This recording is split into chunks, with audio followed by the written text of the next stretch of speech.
अपन पढ़ेंगे free consent. Free consent क्या होती है? सबसे पहले तो कंसेंट अपन ने देखा सेक्शन नंबर 13 में बताते हैं, जो भी एक्सेप्टेंस दी गई होती है ऑफरी के द्वारा उसे कंसेंट कहते हैं। वो कंसेंट फ्री कहलाई जाएगी, वो बताता है सेक्शन नंबर 14।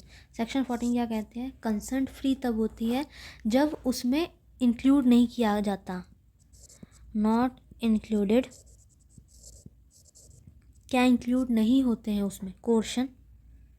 पहला है कोर्शन।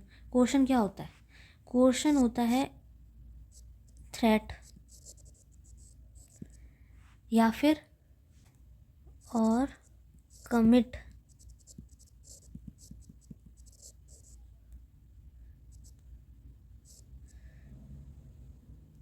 कमिटिंग मतलब मैंने उल्टा लिख दिया है थोड़ा सा, तो ये ध्यान रखना है। कमिटिंग और threatening to commit something which is forbidden by IPC, Indian penal code. ये ध्यान रखना है। आईपीसी के सेक्शन जिस चीज़ को मना करते हैं, उन थ्रेट्स को या फिर उन कमिट्स को, उन किए गए कृत्यों को कोर्शन कहते हैं। ठीक है। नेक्स्ट, नॉट इंक्लूडेड में कोर्शन नहीं होना चाहिए। सेकंड है अपना अनड्यू इन्फ्लुएंस।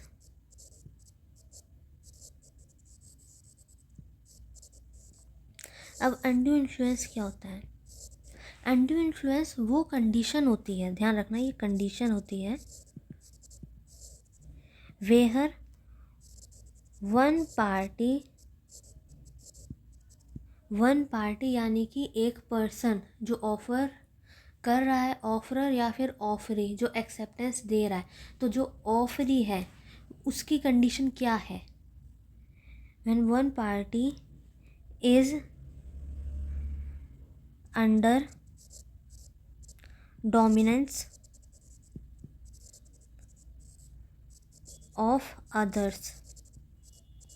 जैसे अब तुम्हारे माँ बाप तुमसे कुछ कहेंगे, जैसे ऑफ़र देंगे, मतलब आस्क टू डू समथिंग और नॉट टू डू समथिंग, तो तुम उसके इन्फ्लुएंस में रहोगे, तुम्हें वो करना पड़ेगा। तुम्हारे पास वो ऑप्शन ही नहीं है कि तुम्हें, मतलब तुम टाल सको उस बात को करने के लिए। ठीक है। मतलब डोमिनेंस ऑफ अदर, जिससे क्या होता है, तुम्हारी विल पावर चेंज हो सकती है, विच इफेक्ट्स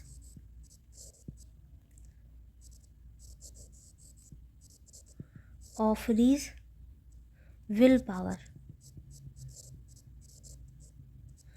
पापा मम्मी ने कहा ये काम करना है, लेकिन हमें वो काम नहीं करना, लेकिन हम अंडर अनड्यू इन्फ्लुएंस हैं और हमें वो एक्सेप्ट देना पड़ेगा, तो हमारी जो एक्सेप्टेंस है वो फ्री नहीं कहलाई जाएगी। नेक्स्ट अपन थर्ड पढ़ेंगे फ्रॉड।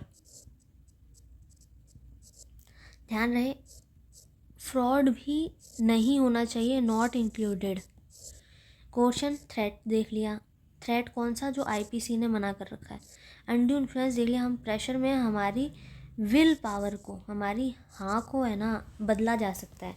अगर कुछ टाइम बाद उसी काम को पापा मम्मी करने से मना करेंगे तो हमारे पास कोई अपनी खुद की वो नहीं है कैलेबर की, यहाँ पे हम उनको रिजेक्ट कर सके। फ्रॉड है इंटेंशनली डिसीव। फ्रॉड में होता है इंटेंशनली डिसीव, मतलब जानबूझ के डिसीव किया जाता है ऑफरी को, ताकि वो अपनी कंसेंट दे सके, और वो कंसेंट फ्री नहीं मान जाएगी। क्यों? क्योंकि इंटेंशनली डिसीव किया है, और ये बात कहता है सेक्शन नंबर 17। नेक्स्ट अपन फोर्थ पॉइंट पढ़ेंगे, जो not included in free consent है। कंसेंट फ्री नहीं होगी तब तक। मिस रिप्रेजेंटेशन,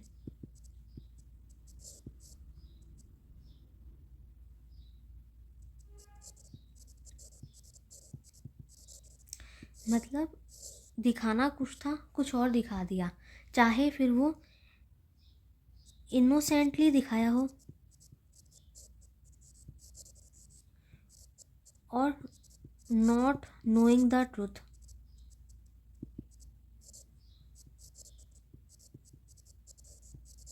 और ये बात बताता है सेक्शन नंबर 18। ये क्या कहता है, एक रिप्रेजेंटेशन मतलब एक चीज़ दिखाई गई, प्रोडक्ट ए और बी दोनों प्रोडक्ट हैं, एक दूसरे के अल्टरनेट और सिमिलर हैं। तो क्या रिप्रेजेंटेशन अपन को क्लाइंट को ए का करना था, क्लाइंट ने ए बोला था, लेकिन जो हेड था जो उस टाइम रिप्रेजेंट कर रहा था उसे इतना पता नहीं था ए और बी में कैसे डिफरेंस किया जाए, तो उसने गलती से बी प्रोडक्ट दिखा दिया, तो वो मिस रिप्रेजेंटेशन, इनोसेंटली दिखाया है या फिर नॉट नोइंग द ट्रूथ दिखाया है, तो उसे मिस रिप्रेजेंटेशन कहेंगे। 5th पॉइंट है इसका मिस्टेक। मिस्टेक बेसिकली कोई भी गलती इसमें इंक्लूड करते हैं, ठीक है। मिस्टेक क्या होती है, कोई भी एरर, काम कर रहे थे कोई भी एरर दिखा दी, या फिर कोई wrong belief about subject matter, जैसे यहाँ सब्जेक्ट मैटर गुड्स अपना ए और बी था,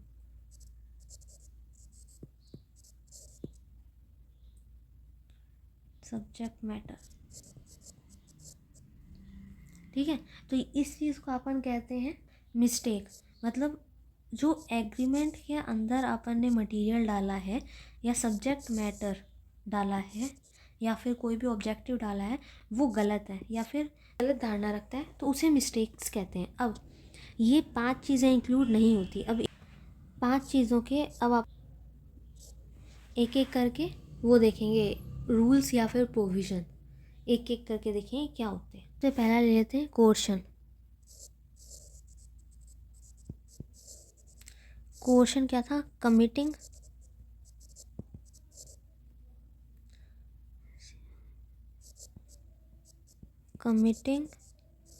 और थ्रेटनिंग टू कमिट, कुछ करना, गलत काम कुछ करना या फिर कुछ काम करने की धमकी, गलत काम करने की धमकी देना। कमिटिंग काम गलत करना, थ्रेटनिंग टू कमिट यानी गलत काम करने को थ्रेट करना किसी भी ऑफरी को, ठीक है, जो कि फॉरबिडन बाय आईपीसी है।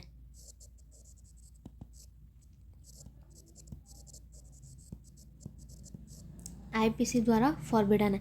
अब इसके ना रूल्स क्या है या फिर प्रोविजंस क्या है इससे रिलेटेड, कोर्शन से रिलेटेड एक एक करके। पहला रूल तो यही है कि इंडिकेशन होना चाहिए,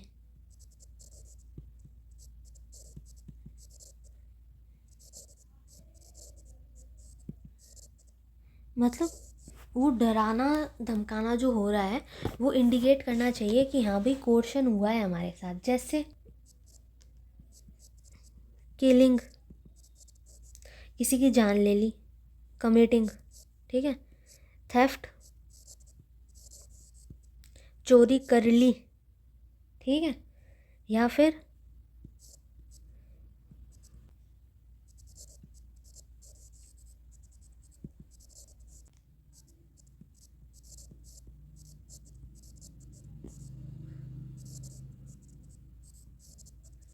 किसी की पर्सनल फ्रीडम में दखल अंदाजी करनी। पर्सनल फ्रीडम क्या है, घर में तुम्हें कैद कर लिया, घर में नहीं किया तो कहीं पे और कैद कर लिया, ठीक है, तो वो चीज़।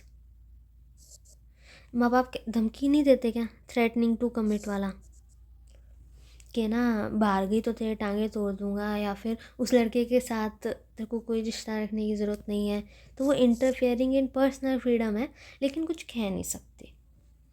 उसके बाद बीटिंग, मारना, वो भी कमिटिंग के अंदर ही आता है। तो ये कोर्शन इंडिकेट करता है कि हाँ भाई ये कोर्शन है, मतलब डराना धमकाना चल रहा है हमारा। नेक्स्ट, ऑब्जेक्टिव ऑफ कोर्शन क्या होता है,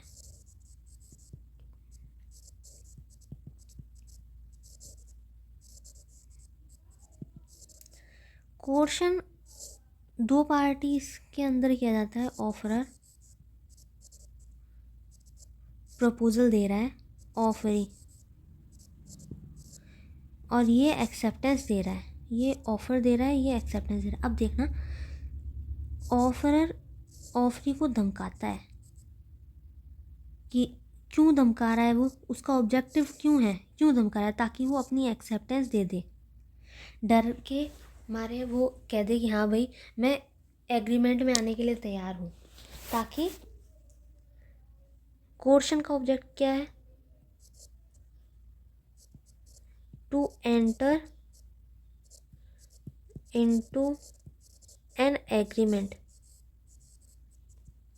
वो एग्रीमेंट कॉन्ट्रैक्ट बनेगा वो बात की बात है। क्योंकि कॉन्ट्रैक्ट बनने से पहले लॉ ये कहेगा कि पहले मुझे ये बताओ ये फ्री कंसेंट है क्या, कॉन्ट्रेक्चुअल कैपेसिटी है क्या इसकी। नेक्स्ट ऑब्जेक्टिव देख लिया अपन ने क्वेश्चन का। अब अपन देखते हैं कि क्वेश्चन में प्लेस का क्या रोल होता है। डराना धमकाना कहाँ किया जा सकता है जो वैलिड होता है, तो भाई डराना धमकाना कहीं पे भी कर लो। Place is immaterial. क्यों, घर में भी डराना धमकाना हो सकता है, घर के बाहर भी डराना धमकाना हो सकता है, और सारी जगह जहाँ डराना धमकाना होगा वो कोर्शन की केस में आएगा।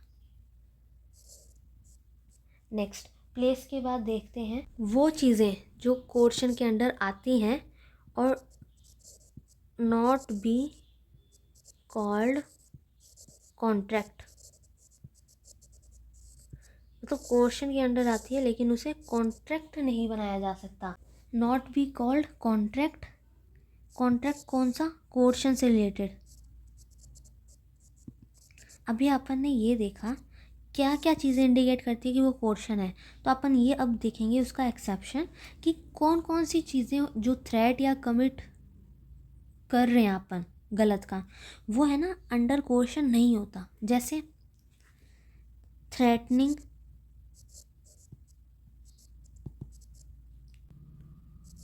टू स्यू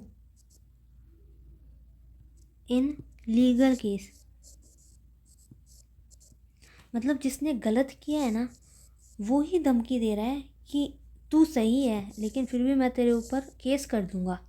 तो लीगल केस के अंदर वो कॉन्ट्रैक्ट वैलिड ही नहीं रहता, कोर्शन नहीं माना जाता। धमकी तो मिल रही है लेकिन वो फॉरबिडन बाय आईपीसी नहीं है। लीगल केस है, धमकी देके कर क्या लेगा, लॉस तेरा ही है। ठीक है। या फिर थ्रेटनिंग टू स्ट्राइक। ये स्ट्राइक वो मारने वाला नहीं है स्ट्राइक, ये वो स्ट्राइक वो है धरना दे के बैठ जाते हैं ना, इन लीगल वे।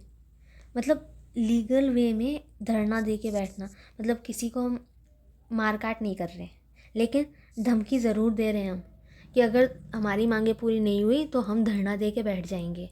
ठीक है। आगे है केस है एक, देखो ना, ऑफरर एंड ऑफरी।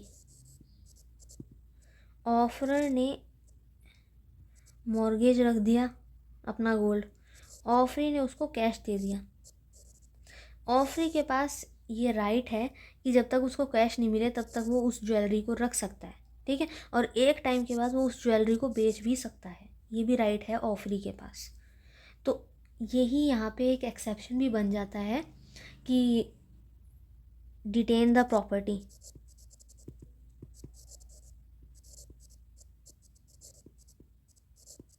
और right to sell the property when time pass. ठीक है। टाइम निकलने के बाद प्रॉपर्टी को सेल भी कर सकता है ऑफरिंग। तो ऐसे ही कुछ थ्रेट्स होते हैं या फिर कुछ कमिट्स होते हैं जो अपने कोर्शन के अंडर नहीं आते, ये कॉन्ट्रैक्ट आराम से बना सकते हैं, तो ये कोर्शन की ज़रूरत नहीं होती इनमें। नेक्स्ट है इफ़ेक्ट ऑफ कोर्शन। कोर्शन का इफ़ेक्ट क्या होता है।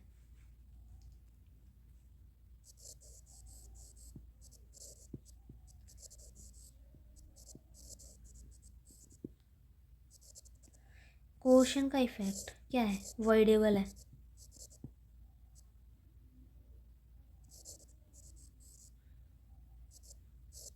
कुछ भी गलत काम करते हैं तो वो स्टार्टिंग से भी वॉइडेबल है।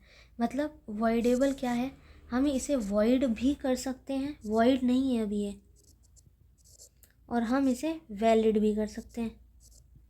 जैसे माँ बाप ने कुछ कह दिया हम उसे मना कर देंगे तो वो वॉइड हो जाएगा, और हम उसे एक्सेप्ट कर लेंगे तो वो वैलिड हो जाएगा। ठीक है, तो ये चीज़ है वॉइडेबल, ध्यान रखना। नेक्स्ट अब अनड्यू इन्फ्लुएंस के देखते हैं।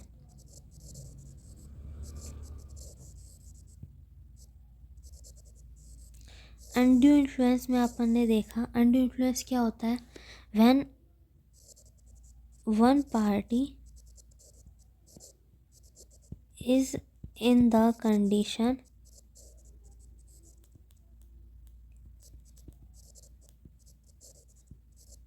where other party can dominate his will। इस अनड्यू इन्फ्लुएंस का एक एग्जांपल और याद आया है, जैसे मास्टर और उसका डिसाइपल।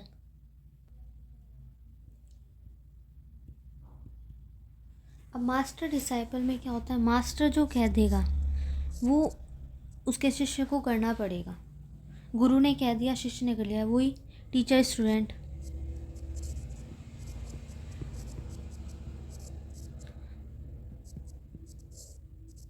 डॉक्टर पेशेंट, डॉक्टर ने कहा वो पेशेंट को करना पड़ेगा, नहीं तो भाई पेशेंट की जान यहाँ है। तो ये अनड्यू इन्फ्लुएंस के कुछ वो हैं रिलेशंस वगैरह। अब उसके प्रोविजंस या फिर रूल्स देखते हैं। पहला इसका रूल है, कॉन्ट्रैक्ट का इफेक्ट क्या है, वॉइडेबल है। हम इसे वॉइड भी कर सकते हैं और हम इसे वैलिड भी कर सकते हैं। जैसे मास्टर ने कुछ कह दिया, हम उसे मना करके वॉइड कर सकते हैं या फिर हम उसे हाँ करके वैलिड कर सकते हैं। ठीक है, नेक्स्ट अपना रहेगा एक एब्सोल्यूट रिसेशन।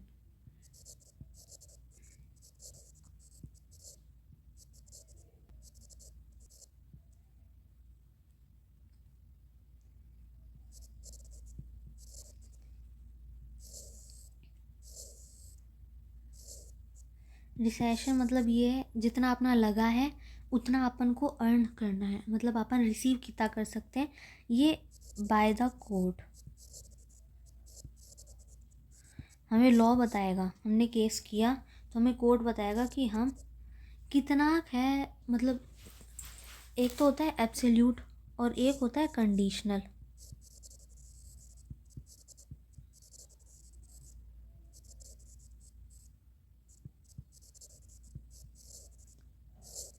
ये भी कोर्ट ही बताता है,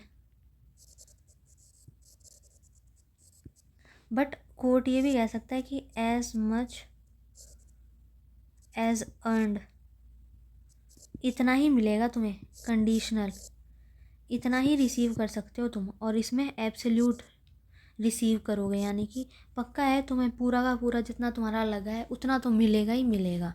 और हो सकता है जैसे वो कॉन्ट्रैक्ट 15 दिन का था, महीने के 15 दिन आया और बाद में बीमार हो गया तो 15 दिन कोर्ट ने कह दिया एज मच एज अर्न, लेकिन नहीं, उन 15 दिन में उसने वो सारा काम कर दिया जो उसे एक महीने में करना था, तो एब्सोल्यूट रिसेशन कोर्ट कह देगा नहीं, पूरे 30 दिन का मिलेगा तुम्हें।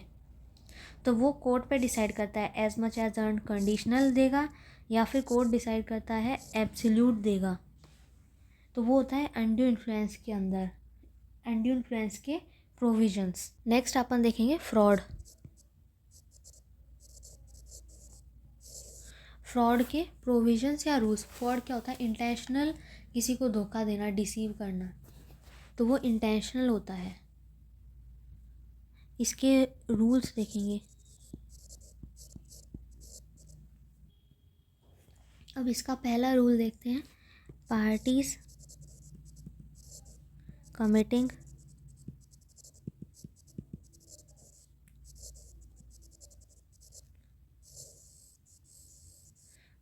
कमिटिंग फ्रॉड, मतलब फ्रॉड कौन कौन सी पार्टी कर सकती है। सबसे पहले तो जो ऑफर दे रहा है,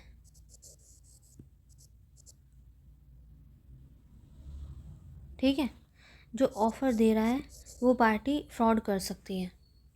अब वो पार्टी को क्या क्या कहा जा सकता है, जैसे एक प्रिंसिपल का एजेंट अपॉइंट किया है एजेंसी कॉन्ट्रैक्ट के अंदर, और वो एजेंट इंटेंशनली मतलब प्रिंसिपल का नाम लेके एजेंट खुद काम कर रहा है,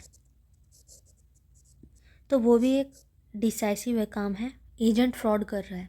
ठीक है, एजेंट को कॉनिवेंस भी कह सकते हैं, सिनोनिम याद रखना, कॉनिवेंस या फिर एक पर्सन जो कॉन्ट्रैक्ट में है, पार्टी टू द कॉन्ट्रैक्ट। ठीक है, ये ऑफरर के ही सिनोनिम है, ये इसीलिए करवाए जा रहे हैं ताकि क्वेश्चन अगर एमसीक्यू उठ के आ जाए तो याद रहे कि पार्टी कौन सी होती है। तो पार्टी तो एक ही होती है फ्रॉड करने वाली, ऑफरर। ऑफरर की ये नाम है कि वो इस तरह फ्रॉड कर सकता है। नेक्स्ट अपन देखेंगे फ्रॉडुलेंट एक्ट क्या होते हैं।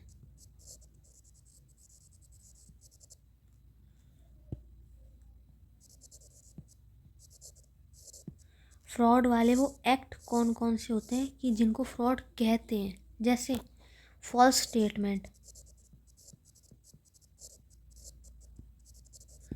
ऑफर आया और झूठी झूठी व्याख्या कह के चला गया। ठीक है, या फिर a promise not intended to be performed.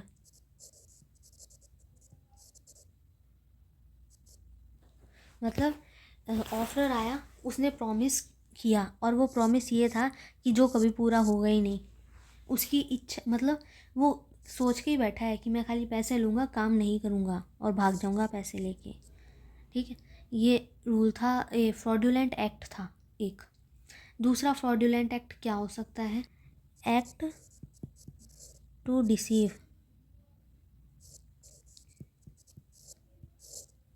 ये फ्रॉड का मतलब ही डिसीव करना होता है। तो ऑफरर ने कोई ऐसा काम कर दिया जिससे वो दूसरे को इंटेंशनली बहका रहा है या फिर डिसीव कर रहा है, धोखा कर रहा है। ठीक है, ये कुछ एग्जाम्पल है फ्रॉडुलेंट एक्ट के, और भी हो सकते हैं। नेक्स्ट अपन मतलब इसमें रूल में या कैरेक्टरिस्टिक्स या प्रोविजन में देखेंगे अगला, फ्रॉड कब कहा जाता है कि वो फ्रॉड हुआ है। जैसे कंडीशन, जैसे क्वेश्चन का अपन ने देखा कि क्वेश्चन का वो इंटेंशन होना चाहिए, तो वो ही चीज़ है कंडीशन, इंटेंशन। हमारे पास स्थिति होनी चाहिए, हम फ्रॉड कर सकते हैं, हमारी नीयत होनी चाहिए, हम फ्रॉड कर रहे हैं। या फिर डिसीव, हमने धोखा किया है। डिसीव करने के बाद इंड्यूस, पार्टी को फोर्स कर रहे हैं, ऑफरी को फोर्स कर रहे हैं हम उस कॉन्ट्रैक्ट में आने के लिए, एग्रीमेंट में आने के लिए। Induce a party. ये 3-4 कंडीशंस हैं। यहाँ पे हमारे पास कंडीशन होनी चाहिए, मतलब हमारे पास रिसोर्सेज होने चाहिए कि हाँ हम धोखा कर सकते हैं। हमारी नीयत होनी चाहिए कि हम धोखा करेंगे, हम डिसीव करेंगे, इंटेंशनली डिसीव, धोखा करेंगे, हम धोखा करेंगे। इंड्यूस अ पार्टी, इंड्यूस का क्या मतलब होता है, फोर्स करना उस पार्टी को। ऑफरर गया ऑफरी के पास और उसको फ्रॉड के लिए मतलब इतनी बढ़िया बढ़िया कंडीशन दे दी कि ऑफरी को आना ही पड़ा, मतलब उसको है ना इतना बहला फुसला लिया, इतना मतलब अपने कंट्रोल में कर लिया, मीठी मीठी गोली देके कि हाँ भाई चल कॉन्ट्रैक्ट कर लेते, तो वो फ्रॉड, इंटेंशनल वाला फ्रॉड। ठीक है, तो इन चीज़ों को है ना फ्रॉड कहते हैं। अब फ्रॉड भी तब कहलाया जाए जब कंडीशन तो है लेकिन हमने डिसीव किया है, हमारी नीयत थी लेकिन हमने डिसीव किया है, डिसीव करना चाह रहे थे और हमने कर दिया, हम पार्टी को मतलब बहला फुसला रहे थे, इंड्यूस फोर्स कर रहे थे कॉन्ट्रैक्ट बनाने और हमने कर दिया। जब ये चारों काम हम कर देंगे ना तो वो फोर्स बन जाएगा। ठीक है, तो कोर्ट के पास हम जा सकते हैं, भाई हमारा फ्रॉड का केस है। जैसे तुम्हारे पास कंडीशन है फ्रॉड करने की लेकिन तुमने फ्रॉड नहीं किया, तो तुम पार्टी लायबल नहीं हो। ठीक है, ये चारों काम एक्शन में लेने ज़रूरी है तो वो फ्रॉड कहलाया जाएगा। नेक्स्ट अपना देखेंगे अपन जनरल साइलेंस क्या होती है।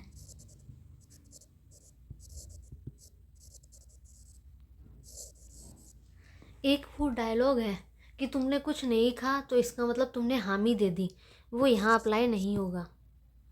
अगला कुछ नहीं कहना चाह रहा तो ज़रूरी नहीं है कि उसकी हाँ ही हो, ठीक है। तो जनरल साइलेंस यानी कि एक साइलेंस जो होती है वो ये डिसाइड नहीं करती कि ये फ्रॉड है कि नहीं है। वो साइलेंट है तो बंदा कुछ खा रहा होगा इसलिए साइलेंट है, उसके मुंह में कुछ है इसीलिए वो साइलेंट है, ठीक है। उसके मुंह पे टेप लग रखी है इसलिए वो साइलेंट हो सकता है, वो म्यूट है। मतलब तुम है ना भैंस के आगे बीन बजाने गए और वो भैंस के आगे बीन बजा के आ गए, वो वाली केस, ठीक है। तो it depends on situation.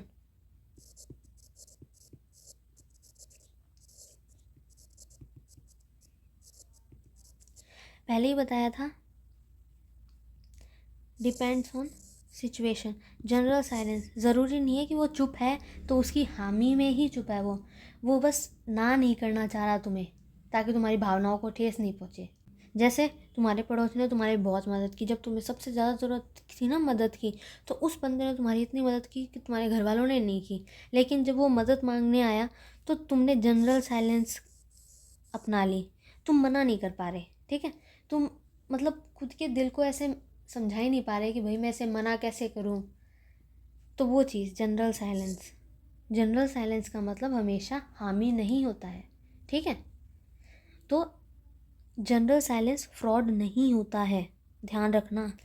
Undo influence, fraud और क्वेश्चन देखने के बाद अपना देखते हैं miss representation.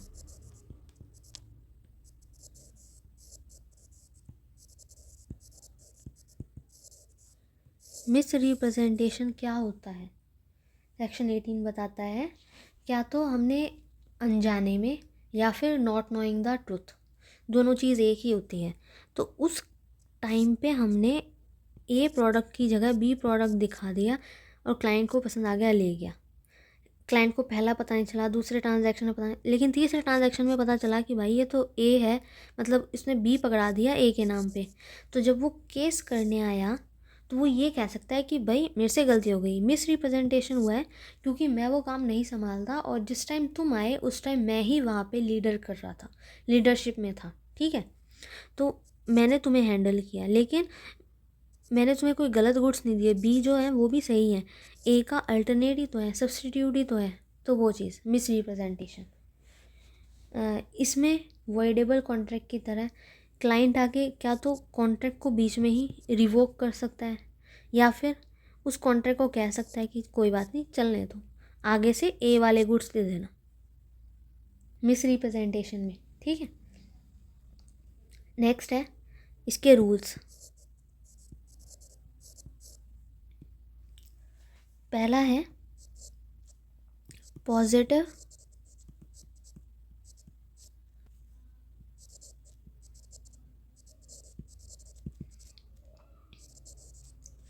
Of material facts. Client आया और अपन ने उसे पॉजिटिव रिप्लाई दिया है कि हमारे पास जो मटेरियल फैक्ट्स हैं वो सारे बढ़िया हैं, मतलब हमारा जो गुड है वो बढ़िया है, बिना ये जाने, not knowing whether the good is bad और गुड। तो ये ध्यान रखना है, बिना जाने कि वो गुड्स जो है वो बैड है या गुड है, हमने उसके पॉजिटिव चीज़ें दे दी तो वो मिस रिप्रेजेंटेशन है, क्योंकि वो तो अपना जानकार पुराना क्लाइंट है तो अपनी बात पे यकीन करेगा। ये तो मटेरियल फैक्ट्स थे, अब थे causing mistake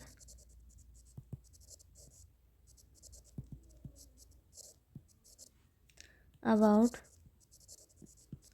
subject matter.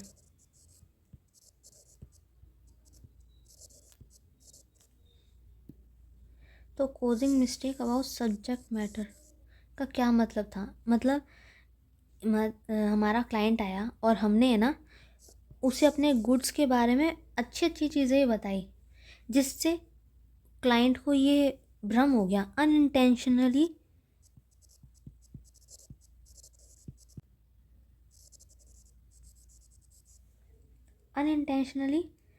Client और हम एक कॉन्ट्रैक्ट या एग्रीमेंट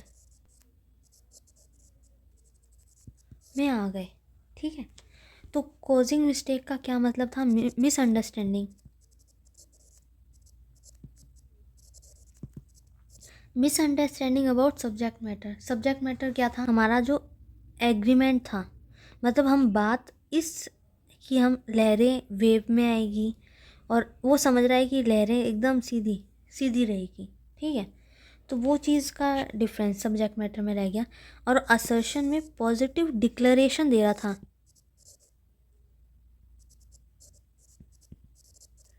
ऑफ मटेरियल फैक्ट्स, यानी कि गुड्स का, कि हाँ भाई, वो कहते हैं छाती ठोक पीट के कह रहा हूँ कि ये माल एकदम सही है, तो वो चीज़। और यहाँ पे कॉजिंग मिस्टेक्स यानी कि मिसअंडरस्टैंडिंग हो गई उसको सब्जेक्ट मैटर को लेके, जिससे कि वो अनइंटेंशनली एक एग्रीमेंट में आने के लिए तैयार हो गया क्लाइंट अपना। अब मिस रिप्रेजेंटेशन भी दो तरह के होते हैं। पहला तो है फ्रॉड वाला, फ्रॉड्यूलेंट मिस रिप्रेजेंटेशन।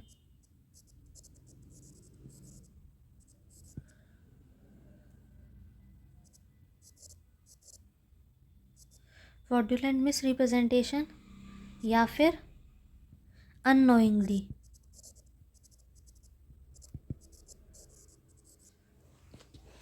अब इसको कैसे देखेंगे अपन? फ्रॉड्यूलेंट में क्या है, मतलब इन दो केसेस में अपन ने देखा कि हमें पता नहीं था और अगले को मिसअंडरस्टैंडिंग हो गई जिससे कॉन्ट्रैक्ट बन गया, तो वो तो अपना अननोइंगली हो जाएगा।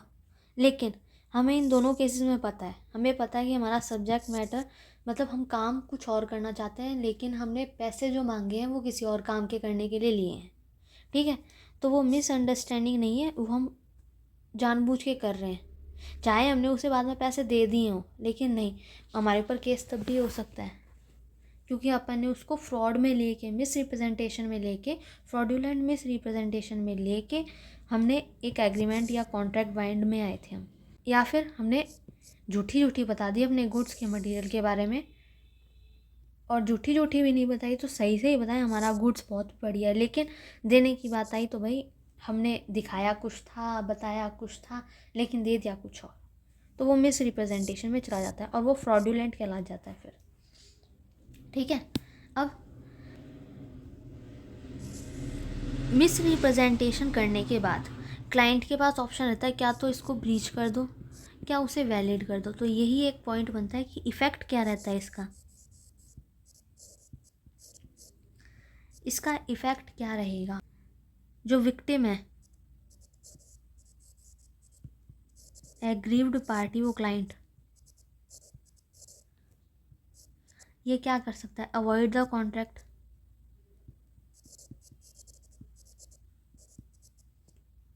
या फिर जो अग्राइव पार्टी, विक्टिम पार्टी है, वो एक्सेप्ट कर सकता है विद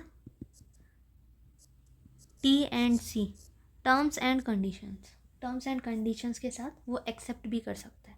ठीक है, तो ये मिस रिप्रेजेंटेशन का था। मिस्टेक का देखेंगे अब।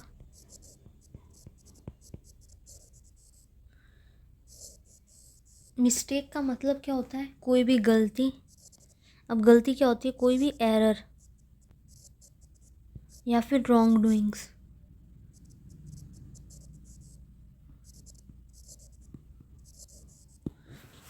इन्हें मिस्टेक के अंडर काम किया जाता है। अब इसके रूल्स क्या हैं?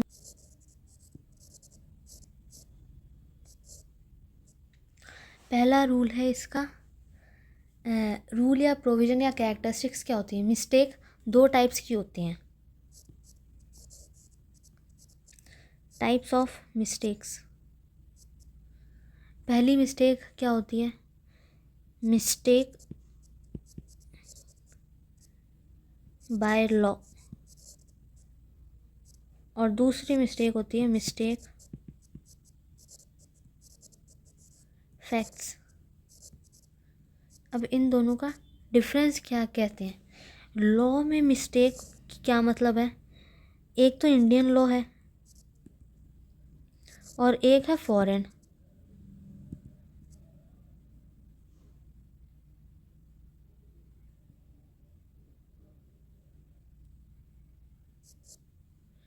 फॉरेन लॉ और इंडियन लॉ में डिफरेंस क्या रहेगा?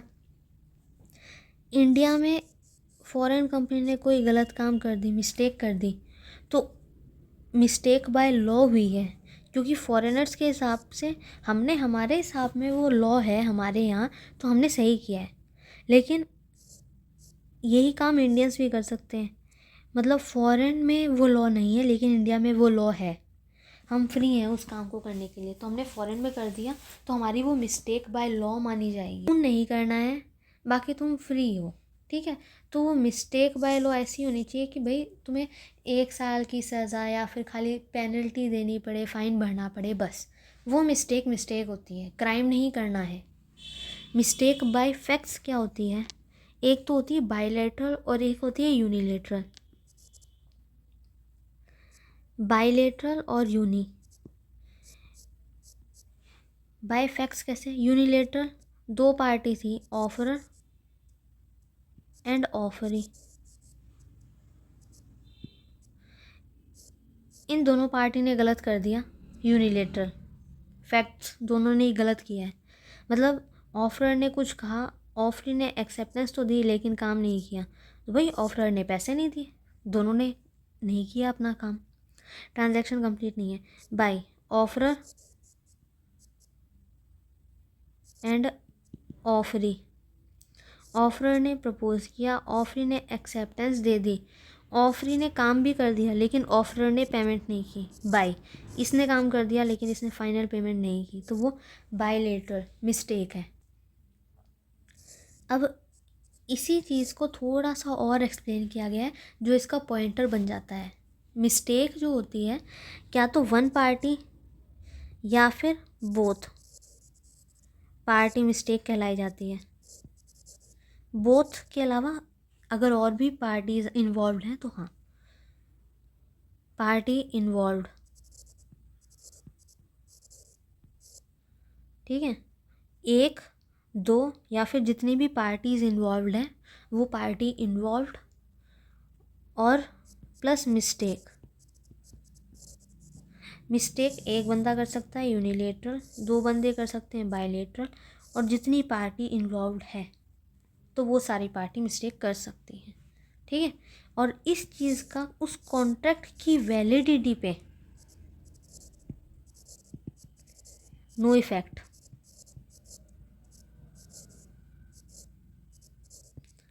कोई इफेक्ट नहीं देगी वो मिस्टेक कि वो कॉन्ट्रैक्ट वैलिड है या फिर नहीं है। ये एक जनरल रूल है, ठीक है। लेकिन एक है सेक्शन 20। सेक्शन 20 कहता है अगर बोथ पार्टीज़ ने, मतलब यूनिलेटरल की जगह बाइलेटरल काम हुआ है तो वो कॉन्ट्रैक्ट वॉइड बन जाएगा। क्यों? दोनों पार्टी स्यू नहीं कर पाएगी। क्यों? क्योंकि ऑफरर ने प्रपोज किया, ऑफरी ने एक्सेप्ट किया, लेकिन खाली एग्रीमेंट ही तो बना है। इसने क्या किया? No work. और इसने क्या किया? इसने कह दिया नो पेमेंट। तो क्रॉस हो गए, मतलब इसने नो वर्क और इसने नो पेमेंट। स्यू भी नहीं कर सकते ये एक दूसरे पे। क्यों? क्योंकि दोनों का हैंडल एक दूसरे के पास है। मतलब तू शिकायत कर, मैं तेरी शिकायत करने पीछे पीछे आ रहा हूँ। तो ये चीज़ थी मिस्टेक्स वगैरह की, ठीक है। आज की वीडियो में बस इतना ही। और अब मेरी आईडी rs57171116@gmail.com। कोई दिक्कत हो तो कमेंट करो। और बैक बेंचर्स की जय।